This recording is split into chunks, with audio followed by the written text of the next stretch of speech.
Hello and welcome to the secret lair, aka my parents' basement. Anywho, welcome back to the second part of the electric... Can you shut up? In this episode, we're going to be doing a dry run. Basically, put the bike or the wheel on the bike, connect the batteries, get all the batteries set up with all the connectors and everything to the charger, and just make it go with the throttle. That's all we're going to do this episode. There's not going to be any battery pack creation, actually it'll have to be a little bit to get the proper power output, but just getting it to work. That's all I care about. So that's actually going to be kind of a tough task, but we might as well start. But before I do anything, I actually do need to do one thing. Give me a second. I thought it'd be cool if I wrote my name in LED light strips, but like, I did not do a good job. I'm just going to have that up there as accent lighting in the background because it's cool, but wow, I did a really poor job with that. Yeah, that looks really awful. I'm just gonna put it behind the pipes to make the pipes look cool. That looks a little better than what I had before. I mean, I didn't fill up that wall right there, but I've already spent 10 minutes doing that, and all I really needed was accent lighting. I'm gonna start actually working on things now. So let me bring the bike in. The bike that I want to mod, and recently it's come to my attention that this bike actually has a very, very flat tire.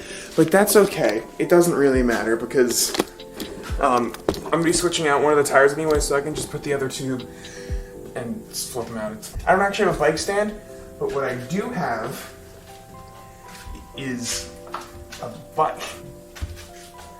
I cannot believe that I forgot to put on the microphone.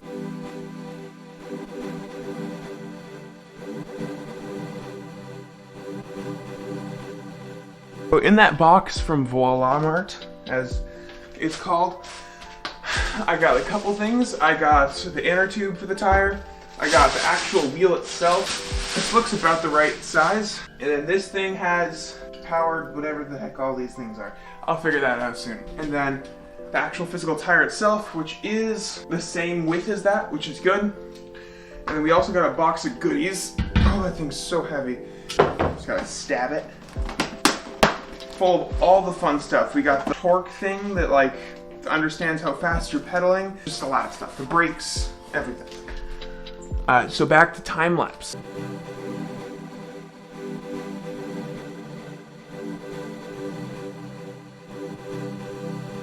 Okay, maybe my brain just doesn't function properly, but right there on this button, right there, it's like a circle thing, and it fit perfectly into these things right here so it could spin. But on this bike, they're freaking squares. What? I'm just so confused. Like these axle things here are like squares. So do I have to like take this piece off this bike? Can I even do that? Maybe I can. Maybe I need to take those pieces off this bike and put them on there. I don't know. That's kind of weird. But I'll figure it out.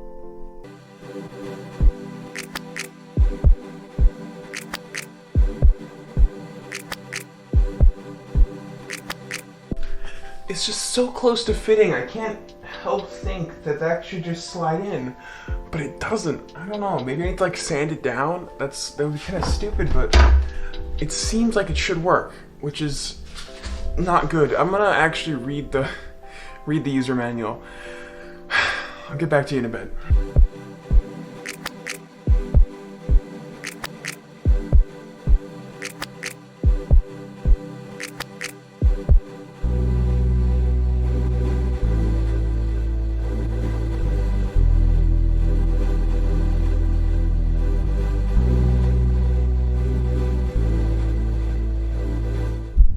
Right now, I could be at the beach on the beautiful Cape Cod beaches right now. I gotta get my accent lighting in. There we go. I could be at the beautiful Cape Cod beaches hanging out with people. There's so many cars. It's crazy. Back to running. And you know what I'm doing instead? Working on an electric bike so I can get around to places. That is a good use of my summer.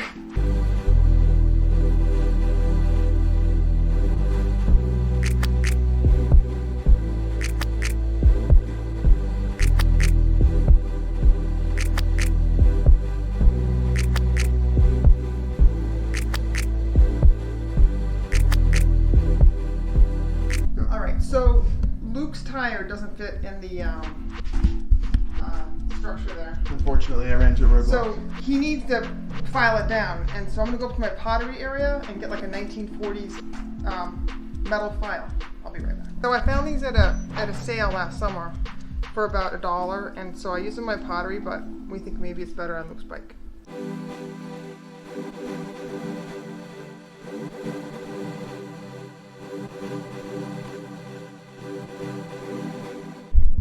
For the sake of storage space, I'm going to stop recording filing this down, but it's taken a bit. I've been filing this for about 30 minutes now, and it's getting there. I think this, I don't know which side it is, but the one that's on the brake side is almost done, and the other side is not. It's just kind of, it's taken a while. I mean, I wasn't expecting to quite run into a roadblock this early on, but I mean, what do you expect when you're building your own bike? Stuff's gonna go wrong. Anyway, I'm gonna do this now. I'll get back to you in a bit. Well, it has been a good portion of time, to say the least. I spent like an hour eating, and then I worked on it for a lot. Did a lot of filing. But I finally filed it down to the point where it actually goes in. Let me show you. So, this guy, it's a really heavy tire. It slides in just fine. See there, it slides right in. This side, a little bit of force, but it goes in. Might damage it a little bit, but it's probably okay. That's fine. But then the brake rubs against it. This, you hear that? That is not a good noise.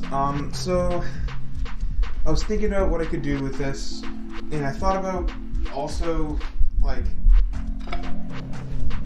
filing down the screws on this thing, but it's really close, and I don't know if I want to do that because this stuff could be very fragile, and it's the brakes, and brakes are expensive. So for now, I'm just going to take this whole thing off because I actually don't have a plate for this, because despite this one having one on it, right in here, these, yeah, they don't actually, you can't take them off, they're riveted in. So I'm going to have to buy one of those off the internet at a later date. But for now, I'm just going to take these brakes off and just put that on and try to get it working today. I'll only have back brakes, but I normally only use back brakes anyway, so I should be okay for the time being. Though in the future, I really should upgrade that. Anyway, back to time-lapsing.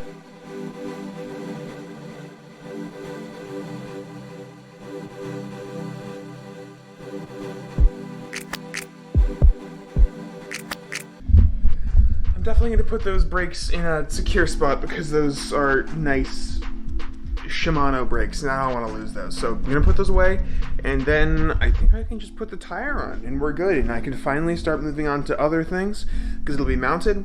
Actually, let's mount it on camera right now. Let's not even speed this up. This will be an easy thing. Just as a great man once said, bada bing. Oh, freely moves. That's what we want. And we just gotta grab the other pieces. These pieces are not helpful. These are not perfectly fit for this bike, but that's okay. It doesn't need to be perfectly fit. It just needs to, but I might as well. I'm gonna tighten this with a wrench. I don't have a wrench on me right now, but it's not the issue though. Let's just get these tightened. And like that, we got a tire on here. Oh no, that didn't work. That really didn't work. I did not mount that right. Okay, so I just fixed that. I tightened it a lot with some pliers. And now, if I can actually, okay, this thing is so heavy. Okay. If I ignore that the back tire is completely flat, then we're good. I mean, there's no brake. There's in the back one though. So, there's some trade-offs. But tire is on, so I can finally move on to the next step of plugging it in. Being honest, I did not think that was going to take me so long to get that front tire on. But between filing down those mounts for so long and taking off the brakes, that took me well over 2 to 3 hours, which is kind of crazy, but you do what you gotta do. Anywho, for the rest of this episode, all I'm gonna do is just get the speed controller in, put on the throttle, and see if it works. Also, I'm gonna have to replace the back tire with the old front tire, or at least the actual rubber itself, just because it popped, and having a pop tire is going to be a real damper on my day when I go to test it. Also, one other note, for this episode, I'm not actually going to be using the full battery pack, because that's going to take a lot of effort. I'm probably going to have to put that in episode 3. Right now in this episode, all I'm going to use is just the power supply and directly connect it into the bike. Also, don't worry, I'm not going to do that. I'm not an idiot. I know I actually have to have a battery for my electric bike. Anywho, into the time lapse of me getting that stuff set up. See you in a bit.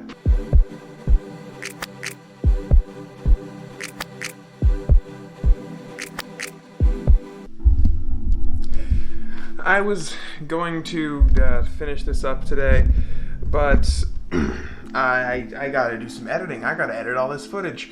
So, I technically have the speed controller connected, and I know what I'm supposed to do and what to plug it into, but the connectors are kind of jank, and I don't really know how they work yet, so I'm gonna have to figure that out. Like,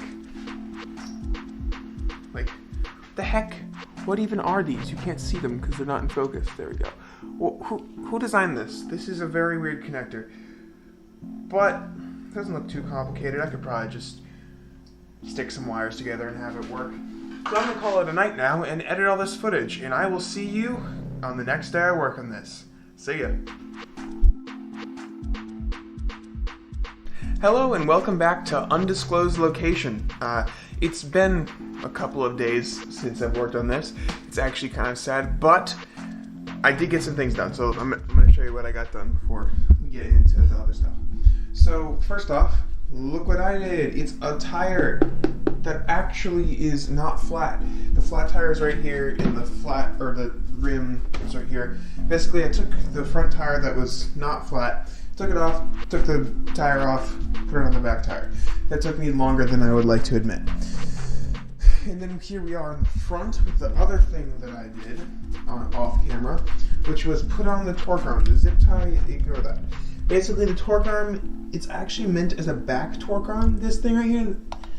Also what it does is it pretty much takes some of the force from the hub motor and redirects it from in here to right up here. So it spreads out the force and doesn't rip the tire up, or the whatever, it doesn't rip the frame up, which is good.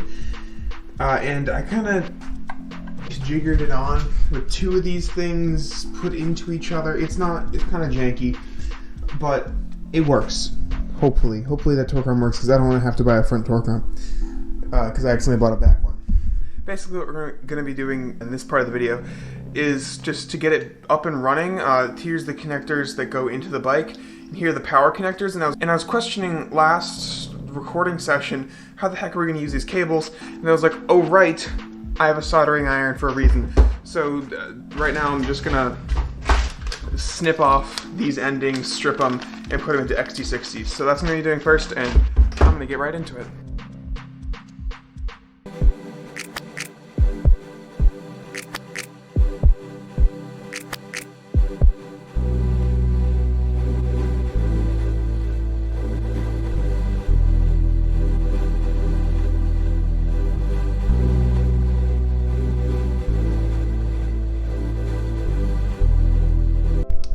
If you couldn't tell from that time lapse, I don't actually know how to solder. Doing this took me like a really long time, and I did a very poor job, but I got it on, which is all that matters. So now what I'm gonna do is I'm gonna take some of this cabling and solder the other end of the connector, or another connector to these guys, and then plug this into the power supply. And then what I'm gonna do is throttle into the speed controller, then speed controller into the front tire, and speed controller into the power supply to get power, and then see if it runs and wrap up the episode. So that's exciting. Let's get into it.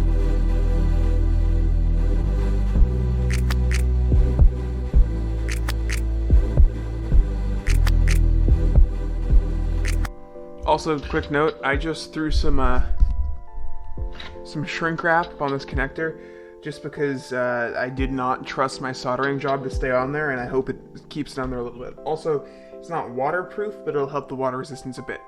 Okay, back to the other.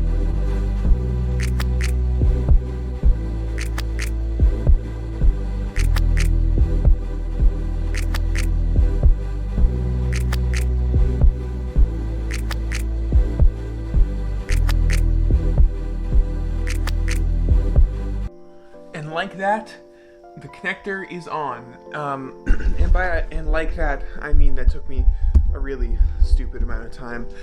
Like, that was not good. But I know how to solder now.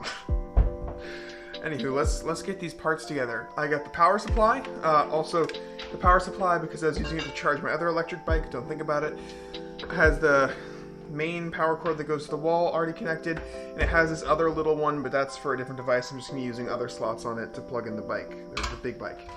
I got the speed controller with the modded power adapter and the XT60, and then the long cable that I just did with the XT60 that I will be connecting into the power supply.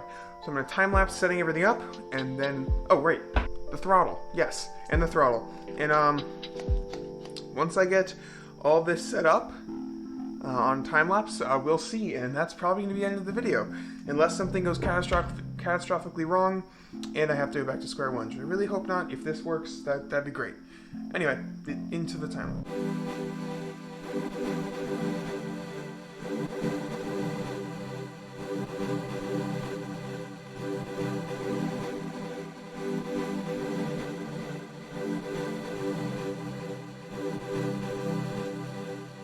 Okay, so one more note before I actually do the test. The motor that this bike came from and the speed controller are both 48 volt motors, while the battery pack I bought is only 36 volts because it was really cheap. So I'm gonna first test it on 48 volts with this quick test through my fancy variable power supply. I'll pan it down so you can look at it later. But what I'm not gonna, and then after that, if the 48 volts work, I'm going to turn it down to 36 and see if it still functions. I really hope it still functions, because if it doesn't, I'm going to have to rebuild the battery pack, which is going to be a pain if I have to do that. So first, let's do the finishing touches. So I did most of the connecting, made sure all the blue wires go into blue, you know how it is. And then I just pop this into here. Actually, I'm going to make sure the variable power supply is at the right voltage. You'll see that when it's on, whatever, there's the voltage right here. Let me zoom that in. So I'm just going to turn this to 48 volts. It's very finicky. There we go, 48 volts. So this is 48 volts. So let us plug this in and make sure the wheel's in a good position, because I don't want it freaking out. Woo! Did you see that? Okay, I'm gonna plug this, oh wow, you probably heard that.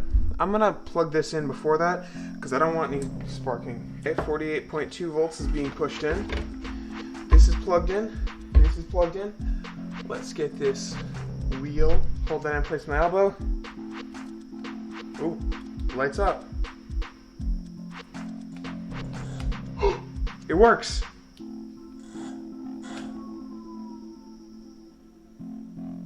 I think it works.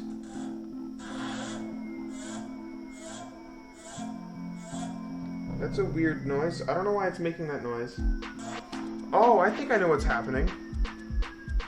It's trying to get power from the power supply, but it's pulling more than it can put out. Look at this. It's at 48.1.